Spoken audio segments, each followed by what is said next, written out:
Hey you, and welcome to this video where I will help you out how to find Bitvavo wallet address. And for this you need to log into your Bitvavo account, and then after this click on the two white arrows in the blue button in the mid bottom and then click on deposit.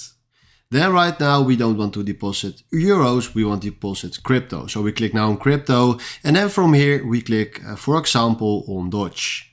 Then right now we click here on Dodge and make sure that the network you selected is Dogecoin network. So that's important.